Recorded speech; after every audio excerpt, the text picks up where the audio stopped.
But any other right platform like OTTs? No. Unfortunately, OTTs are not interested much in documentaries. And like a few years back, I know Netflix bought a whole bunch of documentaries from India. But after that, they haven't been and they've been removing it also. A lot of OTTs have removed it from their bouquet of films. Movie might be one option. But they don't give any money. They give very, very little money. He only wants to show it. No, I think you don't want to make money. Okay. No. Okay, then I have to make money. Because film festivals, of course, there are so many film festivals in India. If you are not interested in making money, it is possible. And there are it's there in Guwahati, it's there in Madurai, it's there in many small towns. So if your idea is to reach people, that is still possible because there are still people who are making that effort to show it in colleges, schools, small venues. So without this glamour of these big festivals. So that is certainly possible. And there are many festivals. There are at least, I would say 40 festivals you can send it to within India. Nice. Yeah. Thank you. Hello. Hi. My question is about documentary films, how they are working commercially. Because I think as a filmmaker or anybody, at the end of the day, you invest something, even if it's a documentary film, you want to show some good content to the society, you need to show some reality to them. End of the day, it's about money. So when you're, how are they performing in front of theaters? Are you able to bring any documentary films possible to be shown in theaters? Or is it only fact that you need to depend on couple of OTT platforms like Netflix, what they're speaking about?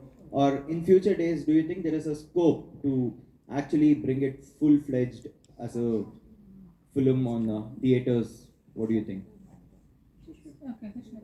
I think there's nothing stopping distributors from theatrically doing runs with documentaries. I don't know why they don't do it.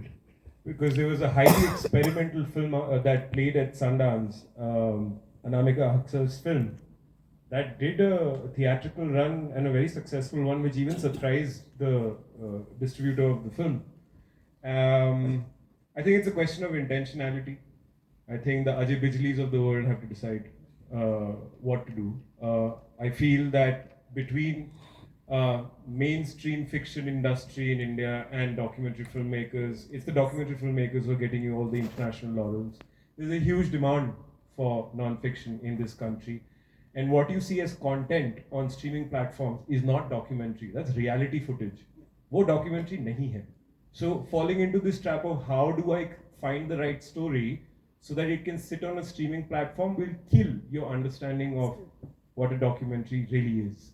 But there's been enough said on that. I think these are questions that should be asked of folks who are running distribution systems and all of that. Our job is to make the films, and I think that's why documentary filmmaking in India is such a lonely business. Because हम फिल्में बना रहे हैं, no idea of where it, but हम बना रहे हैं, and there's a certain madness associated with it if you're going to take it up as a career. But you can make money while making documentaries. ऐसा नहीं है कि you will not make, but it takes time. It's not going to happen like this. मतलब जैसा आप documentary film makers को represent कर रहा है, आप किस तरीके से वो लोग पैसा बना सकता है, वो आप बता सकते हैं क्या? जैसे आप जब अपने फिल्म जब आप बनाते हैं, जब बजट बनाते हैं, जब आप को प्रोडक्शंस करते हैं, that is where in the line items you are actually factoring a budget for your own time. And sometimes what happens a lot of times is specific to India or spaces जहाँ पे the documentary ecosystem is not really very robust. The filmmaker is working as a director, producer, multiple roles, but they'll only budget for one role, that to a minimum amount. If you were to hire, say, the best DP or your dream DP that you want to work with, your director of photography, whatever their fees is, multiply that by roughly 30 to 40 days at least, right? It will give you the cost of hiring a DP. Similarly, cost of equipment. Similarly, the cost of the director, cost of the producer. ऐसे करते करते जो लाखों का budget है, you will see वो might tip over a crore because a documentary will take many years to put together, right? As you are raising the budgets for your film, trying to fund it, that's the budget that you're trying to close the gap on. That's how you make the money. Of course, It's very difficult, but it's not impossible. But I think it always has to start with a passion project and a great idea. Like, I think it goes down to, is this a story I really want to tell the world? Like, I want to tell them. Is the world ready for this film is not the सवाल. मुझे ये कहानी बोलनी है क्या?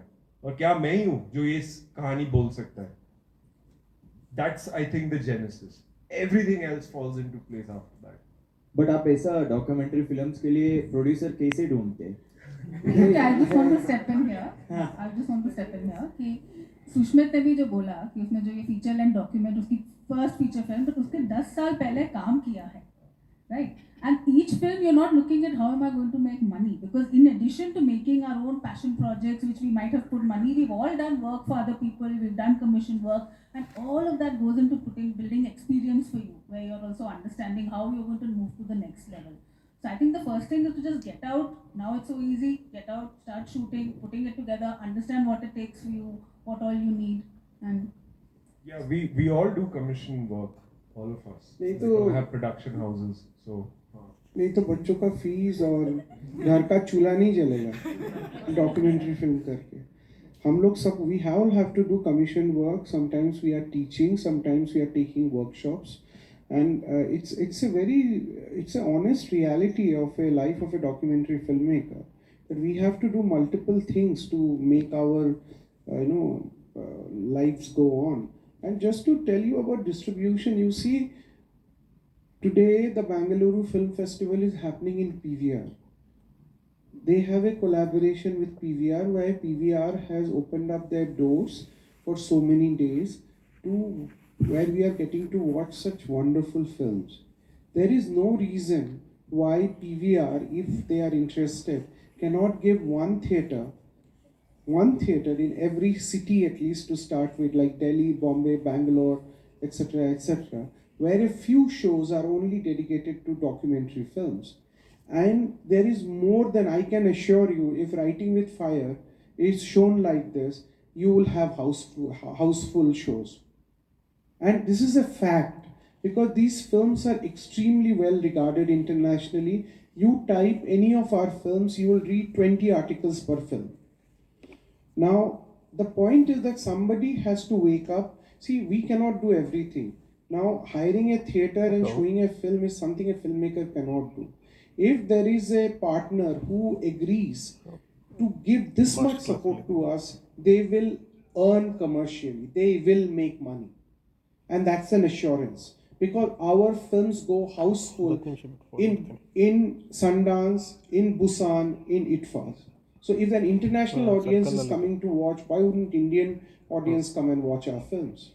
You guys had 4 shows in Sundance and all houseful, All right? right. And roughly it's $15 to $20 a ticket. Yeah. So sir आपको documentary films के लिए आर्टिकल्स आते हैं बोला, बट रिव्यूज क्यों नहीं आते? किसने बोला नहीं आते? मैं क्या बोल रहा हूँ, जैसा रिव्यू वीडियोस, नहीं क्या मतलब review like how they review a movie like that, why documentary? नहीं they देखो also have. नहीं You had a question? That lady there has been waiting. The red, yeah.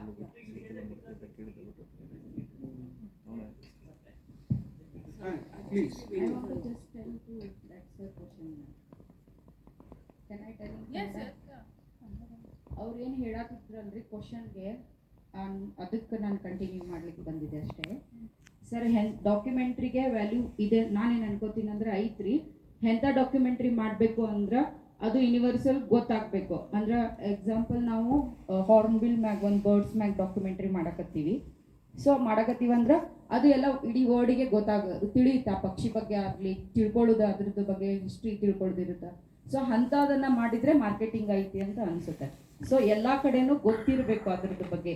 ನಾವು ಇಲ್ಲಿ ನಾವು ಪಾನ್ ಪರಾಗ್ತಿದ್ದು ನಮ್ಮ ಕಡೆ ಉಗುಳ್ತಾರೆ, ಅದ್ರ ಸ್ಟೋರಿನ ಮಾಡಿದ್ನಿ ಅಂದ್ರೆ ಅದು ಎಲ್ಲಿಗೆ ಗೊತ್ತಾಗಲ್ಲ ಹೊರಗಡೆ. ಅವರಿಗೆ ಇದೇನು ಮಾಡ್ಕೊಂಬಂದಿ ಅಂತ ಕೇಳ್ತಾರೆ. ಸೊ ಇದು ನನಗೇನು ಅರ್ಥ ಆಗಲಿಲ್ಲ. ಸೊ ಅದು ಒಂದು ಯೂನಿವರ್ಸಲ್ ಕತೆ ಆಗಿದ್ದರೆ ಅಂಥದ್ದೇನಾದರೂ ಒಂದು ಸಿಚುವೇಶನ್ ಪ್ರಾಬ್ಲಮ್ಸನ್ನು ನಾವು ತೊಗೊಂಡು ಮಾಡಿದರೆ ಅದಕ್ಕೆ ಮಾರ್ಕೆಟಿಂಗ್ ಐತಿ.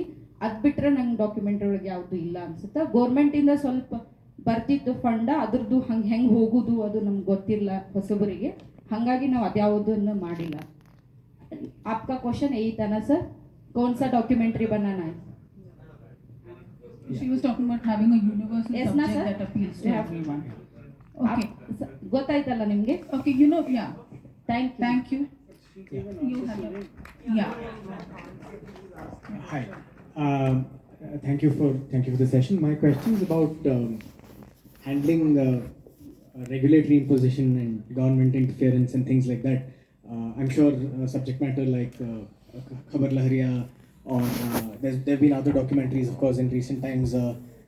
Some which were popular, things like While We Were Watching and things like that that have got the attention of the powers that be. And that's not new. The duck soup that we're in has been boiling for a while. It's not 10 years old. It's not 15 years old. How does and of course, documentary filmmaking is counterculture. It's never going to be part of the establishment. So what do you feel about it going ahead from here? Because with the new Digital Rights Act, the government's interference is probably going to get worse. So where do we go from here? How will that change what we conceive our films in? I'm a filmmaker myself, although I've mainly dabbled in fiction, feature fiction until now. But documentary is a huge influence in my work too. But how do you think that will influence people's work going ahead? I think documentary filmmakers and filmmakers per se are very resilient people, and filmmakers always find a way to make films, and any artist does. And one of the biggest examples are all the Iranian filmmakers who have continued to do their work, continued to make their work and send it and show it and send it across the world. I don't personally feel that. I think films will be made. Filmmakers will make films. There'll be multiple different kind of films that will be made. And I think our society is a society in transition right now. And when I speak to people who have lived through 1970s, it was a time of transition. And I think for a 70-year-old country, which is not very old, I think we will have phases of transition. And I think the artists, filmmakers, writers will respond to it. And I think things will not stop. That's my faith. But I do want to add that it has actually become difficult to show a film even in a place like the India International Center in Delhi, because any public screening is asking for a censor certificate now. So it has become more complicated. I think that we have to find other ways of smaller venues, those kind of spaces also, to keep showing. And I know in 2003 when we started the Vikalp and Films for Freedom and so on, that was also a moment when there was a very strong reaction from documentary filmmakers against censorship. And then we started the Delhi Film Archive, which was actually housed at my place. And you won't believe it, how college students would be, and those were the time of DVDs, and they would come regularly and say, they would borrow films from us and have screenings in their colleges. So all those spaces are becoming more complicated, but not impossible. So I'm like, if you can't screen in colleges, screen in your hostel, screen in your home, screen on your laptop. So I know that some of these films that were named here, which could have been sort of, or which might be politically controversial, they have had, screenings like that. So I think that we have to keep pushing. Your experience, because you also not. I think Writing with Fire has gone into the template of films that have historically, like the distribution model that the Anand Patwardhans of the world have actually taught us. Civil society embracing documentaries. So we had our India premiere at the Dharamshala International Film Festival in November of 22 and November of 23. By November 23, we were mapping the screenings that people were asking for. So, and we crossed 100, and it was 100 across like a range of, if you look at the demographic and the target, like right from the Kochi Biennale to. I think he's asking in like times of censorship. So like you don't have a censorship, but you're still having public screenings. That's the response, that you will have civil society embracing your films. And I feel that the dialectics of storytelling will change. And the Iranians showed us the template, stories about children that people are thinking, oh wow, cute. These are highly about censorship. And the creative doc form will become even more creative. It will push boundaries. We go, जितना ज़्यादा censorship होगा, उतना ज़्यादा innovation होगा. I truly believe that's going to happen. You're not going to stop storytellers from telling the films or artists from producing works of art, because our work, whether you want it or not, is political one way or the other. So, I just want to bring out like two sides of the paradigm. You have an Anand Patwardhan who's been making films for like 50 years, has not got a censor certificate for any of the films, but probably the best known documentary filmmaker.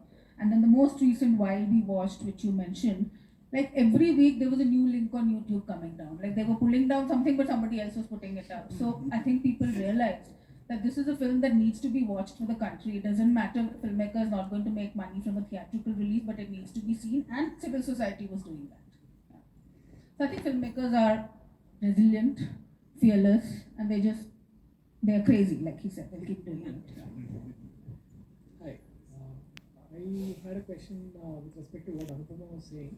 The maintaining the creative integrity while you're still pitching your idea to foreign funds or foreign corporations. Now, for a fairly new filmmaker who doesn't have a profile like most of you guys have, it becomes a little it becomes challenging to navigate through. Like you're trying to build your own images, you're making images, navigating through your own politics, and also raising funds. Now, how do you not fall into that,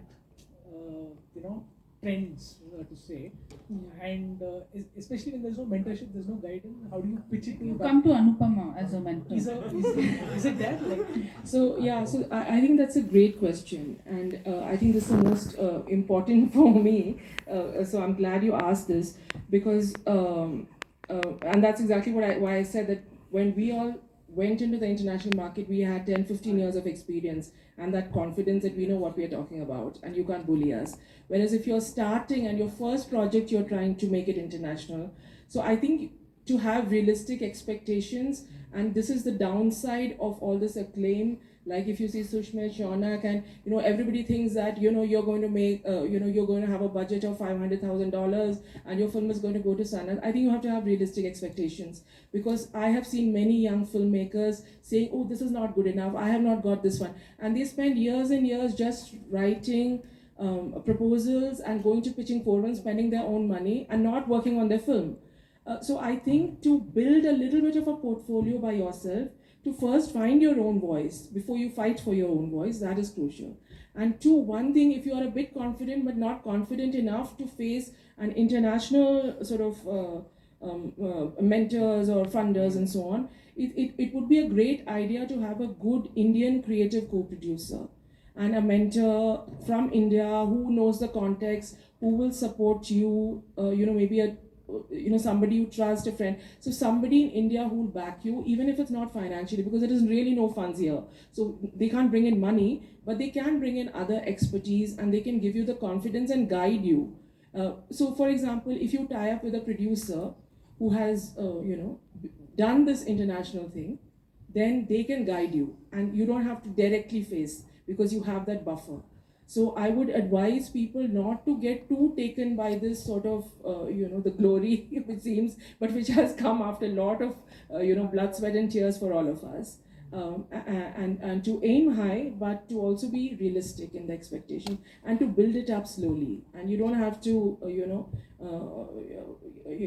and as you were saying, the 6,000 people are applying for 10 grants to Sundance. So very, very few people are getting it. And so most people are getting rejections. So let's also, understand that, and what, just at the level of emotion and feeling what that does to you, to constantly get rejections, especially when you're starting out. I would like to kind of take up from there and kind of, so just like to highlight what Shushmit said. This is where you need a producer. The importance of producer cannot be emphasized enough. And a role of a producer is not to get money for your film. Producing is a creative job. Producer is a person who takes you through that creative journey, backing you, looking at your footage, looking at your structure, telling you about storytelling. These are the kind of people we have worked with. We had wonderful executive producers who gave us the space but also came in at certain point and gave us great creative inputs. So there is this perception, at least in the documentary thing, that producer will come and take all the money. There is no money to be taken, honestly speaking. If you find a good partner, and which Anu and I work together, or Shushmit and Rintu work together, it's the biggest blessing you can have. Margin call for a divorce also. Like almost like, I think it can get crazy as well. But I'm sure there is a story to be told about partnerships in the documentary space. It's very colorful. Yeah, anyways. So, yeah. It's a very common thing across the world. Two people making films and director, producer.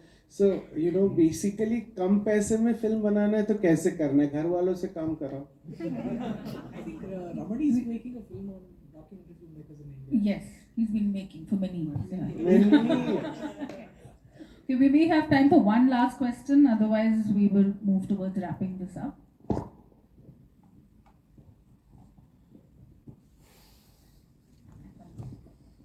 Hey, I have a question about bridging the personal and the political in documentary filmmaking. My perception for a long time, of course wrongly, was that fiction films were sort of personal and documentaries were always sort of outside of yourself. So can you talk a bit about that? How do you bridge personal and the political in documentary filmmaking? And I have a question for Anirban as well. When you spoke about pitching for Doc Edge and making a video and writing for them, how do you do that? How do you go about doing that? What do you write and what do you not write? Okay, both your questions need 7-day seminar each. With commissioning. So, see, this whole thing about this whole writing is something that helps you clarify your own idea. Many a times we all feel we have a great film in our head. The moment we start writing it, we know what film we have, because it's right in front of you. You cannot lie to yourself. We are basically all megalomaniacs and we think we are going to make the best film ever. So it's better to have that writing is your mirror, which gives you a very clear idea of what your film is. And then that is your first starting point. And from there, what to keep, what not to keep is a completely personal choice and depends on what film you want to make. And here comes the most important thing, which I'll not elaborate. What is your gaze? How are you looking at something? And gaze is possibly the most important thing in documentary filmmaking. Why is it that somebody makes a film on poverty or people who are not in a vulnerable way, it looks offensive, and somebody who makes that same kind of film, it does not look offensive? How do you make personal stories which are very voyeuristic, and then there are personal stories which are very warm? Now, these are all things that we have to deal with when you are writing, when you are making that pitch video.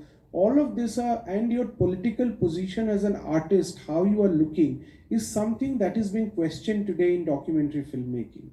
So all of these questions, you have to go through that process. There can be somebody else who can be your bouncing board, but it's you who have to figure all the things out.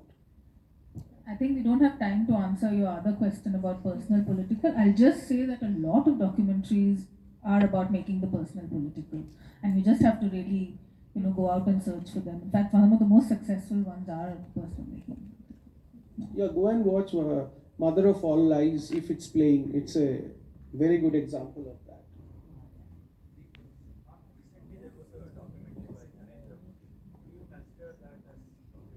I haven't seen it. I just want to say that we've been talking a lot about funding and how difficult it is, and we don't have enough money and so on. But having said all of that, I think the reason why we all do it is because documentaries, actually, if you're interested in filmmaking at all, it's the most exciting space to be, much more than fiction. And there's so much to be done, and Maidan Khali hai, in a way, there's so much more to be done, because in fiction, the masters have done much and left. It's much more challenging to do something new in fiction. But in In documentary, hybrid animation, everything can come together. So it is actually artistically the most exciting space to be in. And if that is your ambition, then you should not get fazed by the finances, because we can make that work somehow or the other, if you really have that passion. On that very, very positive note, I thank you all once again. I hope you're feeling inspired and not intimidated by the panel. And we'll have many more films coming from this audience in the next year's festival. Yeah, I would just like to conclude a wonderful session. So plant your seeds in the documentary field. That would be the thing, because the possibilities are many and the competition so far is not much. So you can come up with something very, very creative, very new.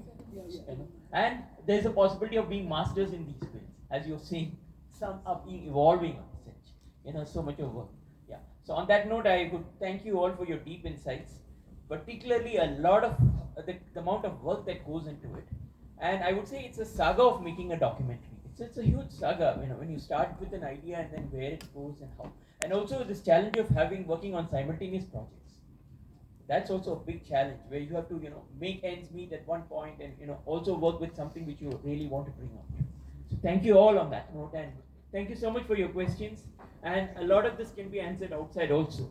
Thank you.